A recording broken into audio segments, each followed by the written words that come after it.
Here's some footage from this dash camera so you can get an idea of what the quality is like. What I really like about this dash camera is it has a front, inside, and rear camera, and you can easily adjust the angle to all three cameras so you can really get the coverage that you need to ensure that any incident that happens, you've got it captured on camera. This also has a lot of nice features like built-in GPS. It also has voice commands, and if you get the hardwire kit, it has parking mode with time lapse. So there's really a lot you can do with this dash cam. I do want to point out that this is a sponsored video. I've reviewed a lot of dash cameras, and REDTIGER has some of the best quality from dash cameras that I've seen. I've been really happy with this dash camera. Let me go ahead and show you the setup and installation process. This is the F17 Elite model, so it does have 4K on the front camera. Here is the rear camera. I like that it is USB-C from the main camera to the rear camera, so you just need a long USB-C cable. And the rear camera actually goes 360. That is pretty unique and cool. Also has an LED to indicate power. So here is the main unit, which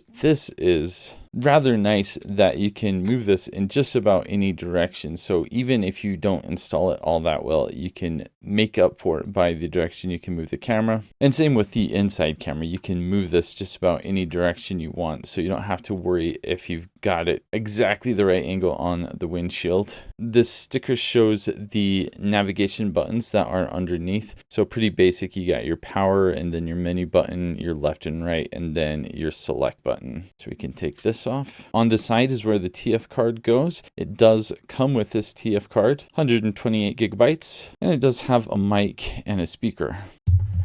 In here, you've got the manual and your electrostatic stickers. So it comes with 4, which I appreciate. And the reason you want these, for one, it's just convenient. You put this on your window and then you put this on top. Then if you ever need to take this off, rather than trying to pry this from the glass, which is very difficult and can often ruin the glass, you just kind of have to peel this off and then the whole thing snaps off. So really nice here. Don't lose these. And it does come with an extra mount. So if you ever take this off and the adhesive is useless now, then you can replace it with this. And you've also got an extra here. Got some cable organizers, and here is the beefy USB-C to USB-C cable I was talking about. I do appreciate that it has the standard USB-C and it's not a cable that's only specific to this dash cam. There's an extra adhesive for the rear camera as well. We also have the tool for helping you conceal the cable. And here's the main power cable for the front camera. It does have a USB port if you want to use that, but it's just USB-C power. I do want to point out that this is a GPS unit, so it has GPS built in, which is really nice. I recommend that before you install this in your car, that you set up things here. It's just going to make things easier. And this is a touch screen to simplify things. Really nice. We will pretend that I am in New York and press OK. This is just saying it doesn't have the rear camera here, which I am aware of. Well, hello, inside camera. It's kind of nice. It doesn't show a lot of information by default, but you can tap on this if you want the information to show up. So you can see voice commands are enabled. Wi-Fi is not enabled. We are filming in 4K. It even shows which cameras are live. That is pretty cool, actually. I can manually take a photo like this. There we go. If I want to view playback, I can press this and I can see what files we have stored on here. The icons indicate which type of file it is. So we got the front camera here, and of course we only have the one media file so far because we haven't used this. If you press the lock icon, then that saves the video file to a different folder so that it's not going to overwrite that. Very useful.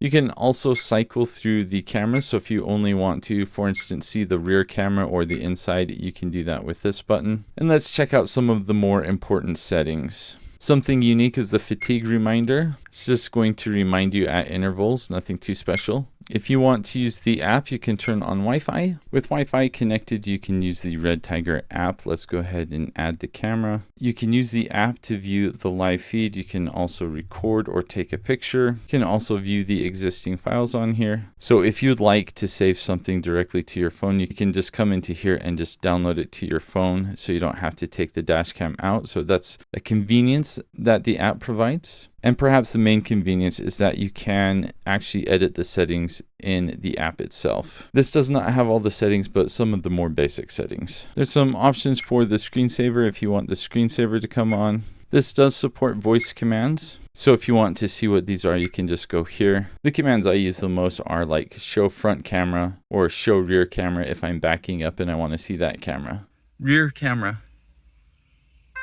By default, GPS, date, and speed stamp is turned on. By default, the recording is 4K and 1080p, but you can also change that to 2.5K. If you want to use parking mode, you can get the hardwire kit. Now, this is everything that comes in the kit. And the instructions are going to be slightly different depending on your car, but it does have a manual that gives you the basic information that you need to know. Here's some more footage of the dash cameras. It's nice that this dash camera has 3 cameras. So if you're like an Uber or Lyft driver, you have the inside camera, and the front and the rear camera catch everything in front and behind. I like that the screen is touch screen, so it's really easy navigation, or if you don't want to smudge it up, you can use the buttons underneath, and you can use the menu options or the app to customize and tweak all of the different settings so that it works to your preference. Overall, the dash camera is very well built, and I think the quality itself is really nice. Crystal clear imagery, all the standard settings that you would expect, built-in GPS, and even voice commands. Really nice dash camera. I hope this video helped. Thanks for watching.